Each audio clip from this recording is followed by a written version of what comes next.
পশ্চিমবঙ্গের রাজনীতির মোড় ঘুরিয়ে দেওয়া বিজেপি নেতা শুভেন্দু অধিকারী বলেছিলেন, শেখ হাসিনা এখনো বাংলাদেশের বৈধ প্রধানমন্ত্রী, তিনি আবার স্বমহিমায় ফিরবেন। হাসিনা ওয়াজেদ প্রধানমন্ত্রী হিসেবেই ঢাকাতে শাহজালাল এয়ারপোর্টে নামবেন, স্যালুট দিয়ে নিয়ে যেতে হবে। সেদিন অনেকেই এই কথাটাকে নিছক রাজনৈতিক বক্তব্য বলে উড়িয়ে দিয়েছিলেন, কিন্তু আজ সময় বদলে গেছে। শুভেন্দু অধিকারী আজ কিংমেকার থেকে কিং হওয়ার পথে। তার একটি ভবিষ্যৎবাণী সত্যি হয়েছে, পশ্চিমবঙ্গে ফুটেছে পদ্মফুল। এখন প্রশ্ন হচ্ছে, শুভেন্দু অধিকারীর দ্বিতীয় সেই চাঞ্চল্যকর ভবিষ্যৎবাণী কি সত্যি হতে চলেছে? শেখ হাসিনা কি সত্যিই ফিরবেন বাংলাদেশের ক্ষমতায়?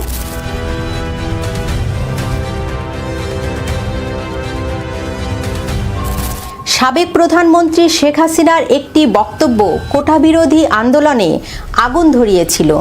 মুক্তিযোদ্ধার সন্তান নাতিপুতিরা কেউ মেধাবী না, যত রাজাকারের বাচ্চারা নাতিপুতি হলো মেধাবী, তাই না? এরপর 2024 সালের 5ই আগস্ট বাংলাদেশের ইতিহাসের রাজনৈতিক পালাবদল। দেশি বিদেশি ষড়যন্ত্রে পতন হলো শেখ হাসিনা সরকারের। আওয়ামী লীগের শীর্ষ নেতারা আশ্রয় নিলেন ভারতে। তখন ভারতের রাজনৈতিক নেতারা অনেকটা মেপে কথা বলছিলেন। তখন শুভেন্দু অধিকারী ছিলেন আক্রমণাত্মক। শেখ হাসিনার মতো তিনিও রাজাকারের বাচ্চা ইস্যুটি সামনে আনেন। রাজাকারের নাতি, পাকিস্তানের অবৈধ সন্তান। সেই উত্তাল সময়ে সীমান্তের ওপার থেকে আসা আরেকটি বক্তব্য বাংলাদেশের রাজনীতিতে শোরগোল ফেলে দিয়েছিল। শুভেন্দু অধিকারী সে সময় জোর গলায় বলেছিলেন, শেখ হাসিনা এখনো বাংলাদেশের বৈধ প্রধানমন্ত্রী, ষড়যন্ত্র করে তাকে সরানো হয়েছে, তিনি আবার স্বমহিমায় ফিরবেন। হাসিনা ওয়াজেদ বৈধ প্রধানমন্ত্রী, এরা অবৈধ। হাসিনা ওয়াজেদ প্রধানমন্ত্রী হিসেবেই ঢাকাতে শাহজালাল এয়ারপোর্টে নামবেন, স্যালুট দিয়ে নিয়ে যেতে হবে। সেদিন অনেকেই এই কথাটাকে নিছক রাজনৈতিক বক্তব্য বলে উড়িয়ে দিয়েছিলেন, কিন্তু আজ সময় বদলে গেছে। পশ্চিমবঙ্গের লালমাটিতে মমতার দুর্ভেদ্য দুর্গ ভেঙে চুরমার করে দিয়ে শুভেন্দু অধিকারী আজ কিংমেকার থেকে কিং হয়েছেন।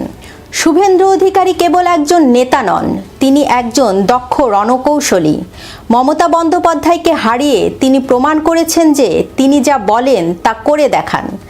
দিল্লির মসনদে বসে থাকা নরেন্দ্র মোদী এবং অমিত শাহের অত্যন্ত ঘনিষ্ঠ ও বিশ্বস্ত সেনাপতি হিসাবে পরিচিত এই নেতা।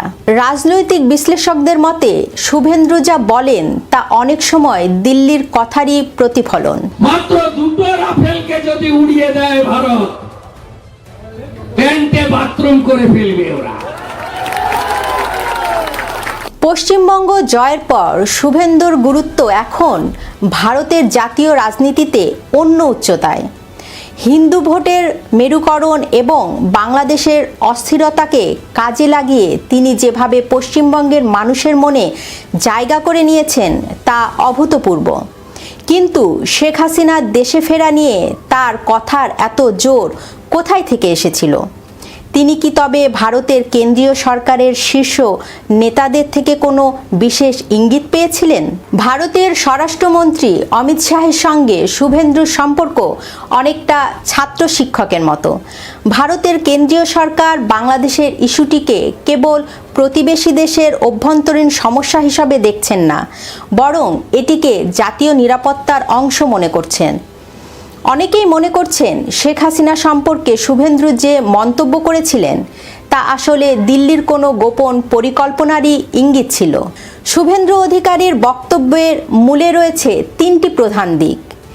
এক, শুভেন্দু দাবি করেছিলেন শেখ হাসিনা পদত্যাগপত্র জমা দেননি বা পরিস্থিতির চাপে তাকে সরে যেতে বাধ্য করা হয়েছে। আন্তর্জাতিক রাজনীতিতে সরকার পতন আর সাংবিধানিক বিচ্যুতি, এই দুইয়ের মাঝেই একটি অন্ধকার অধ্যায় থাকে। শুভেন্দু ঠিক সেখানেই আঘাত করেছেন। দুই, পশ্চিমবঙ্গ এখন বিজেপির দখলে। আসাম এবং ত্রিপুরাতে আগে থেকেই তারা ক্ষমতায়, অর্থাৎ বাংলাদেশ